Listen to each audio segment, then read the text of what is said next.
ప్రేక్షకులకు విజ్ఞప్తి.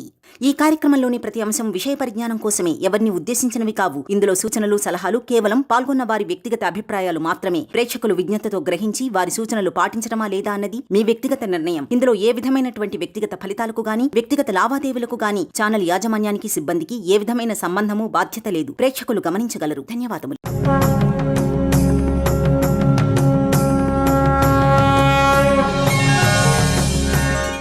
నమస్తే సార్.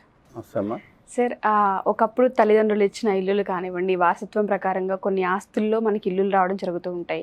సో అప్డేట్ అవుతున్నాం కదా అని చెప్పి దాన్ని కూలగొట్టి ఇప్పుడు ఎలా రీమోడల్ చేయాలో అలా చేసుకుంటూ ఉంటారు చాలామంది.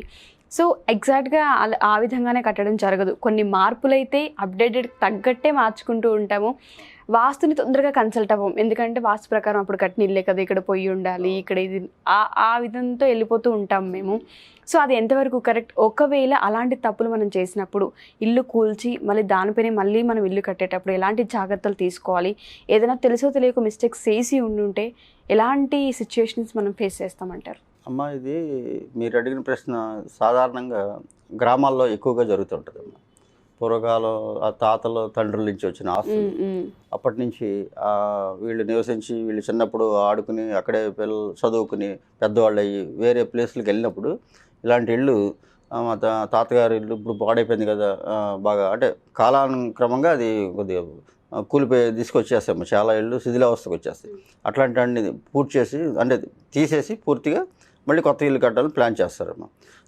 కొన్ని సందర్భాల్లో మీరు చెప్పినట్టుగా ఫౌండేషన్ అంతా బాగుంటుంది. ఈ ఫౌండేషన్ అంతా బాగుంది కదా, మొత్తం తీయకుండా పై పార్ట్ వరకు తీసేసి అక్కడి నుంచి మళ్ళీ పిల్లర్స్ పైకి లేపుకుని ఒక స్లాబ్ వేసి ఒక బిల్డింగ్ 2 బెడ్రూమ్ 3 బెడ్రూమ్ వాళ్ళకి అనుగుణంగా కట్టుకుందామని ప్లాన్ చేస్తారమ్మ. అలా ఎప్పుడైతే అలా చేశారో అది కొంచెం వాస్తు దోషం ఏర్పడుతుందమ్మ. అంటే అప్పటి వరకు బాగానే ఉంటుంది, వారి తాతల టైం నుంచి వాళ్ళ తండ్రుల టైం నుంచి అంతా కూడా బాగానే ఉంటుంది. ఎప్పుడైతే వీళ్ళు మళ్ళీ పునర్నిర్మాణం చేద్దాం అనుకుంటారో, పునర్నిర్మాణం చేద్దాం అనుకున్న ఆలోచన మీకు వస్తే కనుక అది పూర్తిగా రిమూవ్ చేసేసి మళ్ళీ ఫ్రెష్గా కట్టుకుంటే చాలా బాగుంటుందమ్మా. అంటే మనకు ఆల్రెడీ ఇల్లు ఉంది కదా, మళ్ళీ మన ఖర్చు కూడా కలిసి వస్తుంది, గ్రౌండ్ లెవెల్లో మన ఖర్చు ఏం లేదు, పైన కట్టుకుంటే సరిపోద్ది కదా అని అనుకుంటే మాత్రం ఇప్పుడున్న మన మోడర్న్ కల్చర్కి దీనికి మ్యాచ్ అవ్వదమ్మా. అంటే రూమ్ సైజులు మ్యాచ్ అవ్వు, టాయిలెట్స్ అవి మ్యాచ్ అవ్వు, పిల్లర్స్ లేకుండా దాని మీదే కట్టడాలు కట్టుకుంటే కొంచెం ఫౌండేషన్ పరంగా కూడా దృఢత్వానికి కూడా కొంచెం ఇబ్బంది కలుగుద్దమ్మా. దానికోసం ఏం చేయాలంటే మొత్తం పూర్తిగా తీసేసి కట్టుకోవాలి. అయితే చాలామంది చేసే పొరపాటు ఏంటంటే పూర్తిగా తీసేసి కడతారు. తీసేసి కట్టడం వల్ల కూడా ఒక పెద్ద ప్రమాదం ఏర్పడుతుందమ్మా. అంటే వాస్తు దృష్ట్యా ఒక పెద్ద లోపం ఏర్పడుతుంది. ఏంటంటే అది మన ఇల్లు తీసేసి కట్టుకుని నిర్మాణం చేసుకుందాం అనుకుని అక్కడ వరకు మన గ్రౌండ్ లెవెల్లో ఎక్కడైతే కనబడుతుందో అంతవరకు పూర్తిగా తీసేస్తారు. అక్కడి నుంచి మళ్ళీ కన్స్ట్రక్షన్ స్టార్ట్ చేస్తారు. అట్లా ఎప్పటికీ చేయకూడదమ్మా. ఆ ఇల్లు ఇప్పుడు వారు బాటమ్ ఏదైతే ఆ ఫ్లోరింగ్ లెవెల్ ఉందో అక్కడి నుంచి సుమారుగా ఒక 10 అడుగుల లోతు పునాదులు ఉంటాయమ్మా. అంటే ఇప్పుడున్న అంటే వాళ్ళు ఎప్పుడో 30-40 సంవత్సరాలు కట్టిన ఇల్లు ఈ హైట్ లేపుతా చాలా హైట్ వచ్చేస్తామ్మా. అంటే వాళ్ళ పునాదులన్నీ కూడా దాదాపుగా 10-12 అడుగుల లోతులో ఉంటాయమ్మా. ఎప్పుడైతే ఈ 10-12 అడుగుల లోతులో ఈ పునాదులు, ఈ పిల్లర్స్ ఆ కాలంలో పిల్లర్స్ లేవు, ఈ పునాదులు ఉన్నప్పుడు ఈ పునాదులు మనం ఏం పట్టించుకోకుండా ఈ పైన మనకు కావాల్సిన విధంగా ఆధునిక పోకడలతో మనం ఇంజనీరింగ్ ప్లాన్ ప్రకారం వెళ్ళినప్పుడు ఏం జరుగుతుందంటే అక్కడ పైనుంచి వచ్చే పిల్లర్కి ఈ బాటంలో ఉన్న ఈ బీమ్స్కి పునాదులకి మ్యాచ్ అవుదమ్మా. అంటే మనం ఇక్కడ మనకి అంటే మన స్థలం మొత్తంలో నాభిస్థానం అని ఉంటుందమ్మా. నాభిస్థానం మనం పైన వదిలేసి మనం ఏదో ప్లాన్ చేసుకుంటాం, పైన బాగానే ఉంటుంది. కానీ గ్రౌండ్ లెవెల్లో మాత్రం నాభిస్థానం దగ్గర పునాదులు ఉంటాం, కానీ లేకపోతే టోటల్గా సైట్ మొత్తానికి బ్రహ్మస్థానంలో పునాదులు రావటం కానీ, అంటే బాటంలో పునాదులే ఉంటాయి, ఇంకేముండవు. కానీ ఆ బాటంలో అట్లా పునాదులు వేరు ఆకారాల్లో ఉండి మనం పైన కట్టే ఆకారాలు వేరుగా ఉన్నప్పుడు అప్పుడు వాస్తుకి వ్యతిరేక దోషాలు ఏర్పడతాయి అమ్మ. అందుకనే ఇట్లాంటివి జరగకుండా ఉండాలంటే మీరు ఏం చేయాలంటే ఒక 5 అడుగులు 6 అడుగులు 8 అడుగులు వీలైనంత వరకు పాత పునాదులు ఎంతవరకు అయితే ఉన్నాయో అవి మొత్తం రిమూవ్ చేసేయాలమ్మా. మన స్థలంలో మన ఇల్లు ఎంత భాగం అయితే ఆక్రమించుకున్నదో ఆ పూర్తిగా పునాదులన్నీ ఆ మెటీరియల్స్ సహా మొత్తం తీసి బయటపడేసి మళ్ళీ మొత్తం మనం బాటమ్ లెవెల్లో లెవెల్ చేసి అక్కడి నుంచి పునాదులు పిల్లర్స్ అక్కడి నుంచి ఆగర్లేసి పిల్లర్స్ పైల్స్ అంటారమ్మా, పైల్స్ స్టార్ట్ చేసి అక్కడి నుంచి మీరు కన్స్ట్రక్షన్ నిర్మాణం చేసుకుంటే చాలా బాగుంటుందమ్మా. అంటే మీరు ఏ ఇల్లు అయితే కట్టుకోదలుచుకున్నారో ఆ ఇల్లు పర్ఫెక్ట్గా రూపుదిద్దుకుంటుంది అన్నమాట. ఎప్పుడైతే మనం పైన గ్రౌండ్ లెవెల్ నుంచి మనం చేద్దాం అనుకుంటే అప్పటికి గ్రౌండ్ లెవెల్ చేసినా వాళ్ళు కూడా ఆగర్లు తీసి మళ్ళీ పిల్లర్స్ లోపలికి వెళ్తాయమ్మా. ఈ స్ట్రాంగ్నెస్ గురించి ఏం మనకి ఇబ్బంది లేదు. కానీ లోపల వ్యతిరేక దిశలో మన అంటే అప్పుడున్న సైజులు కానీ ఇప్పుడున్న సైజులు మన కట్టబోయే ఇంటికి సైజులు మారిపోతాయి అనమాట.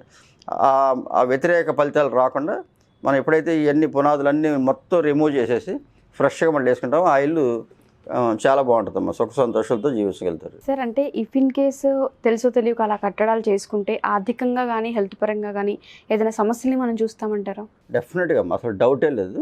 ఆర్థిక పరంగా సమస్యలు ఏర్పడతాయి, కుటుంబ సమస్యలు ఏర్పడతాయి, అంటే వైఫ్ అండ్ హస్బెండ్ సమస్యలు ఏర్పడతాయి. ఇది అదే ఈ సమస్య అని మనం చెప్పడానికి లేదమ్మా.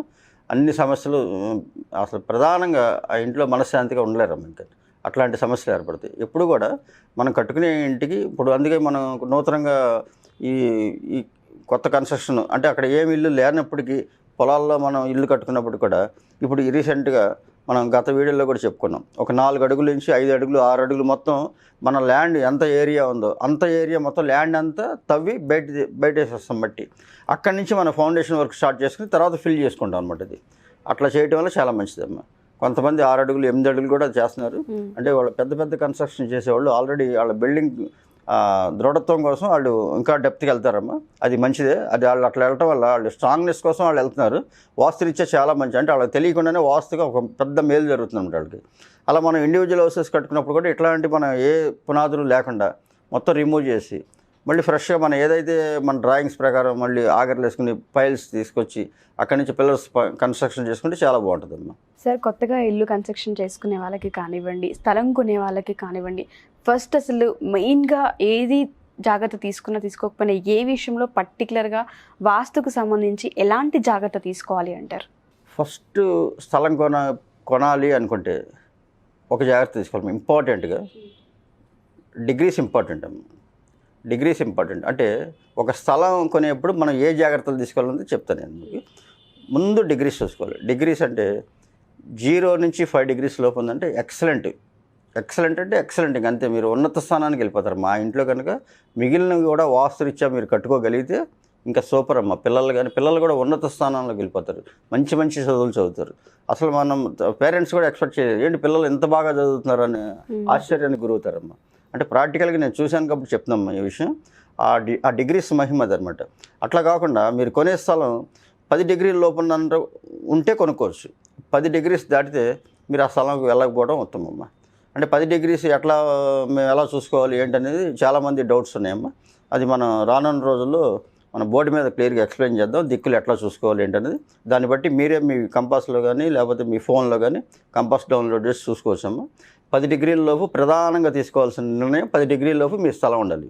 మీరు ఏదైనా ఒక వెంచర్లో స్థలం కొందాం అనుకున్నారు, ఒక లేఅవుట్లో స్థలం కొందాం అనుకున్నారు, మీరు బిల్డర్ని అడగండి. మీరు అడగాల్సిన మొట్టమొదటి ప్రశ్న ఏంటంటే అది ఏ ఫేసింగ్, రేట్ ఎంత, ఇట్లాంటివి అడగకూడదు.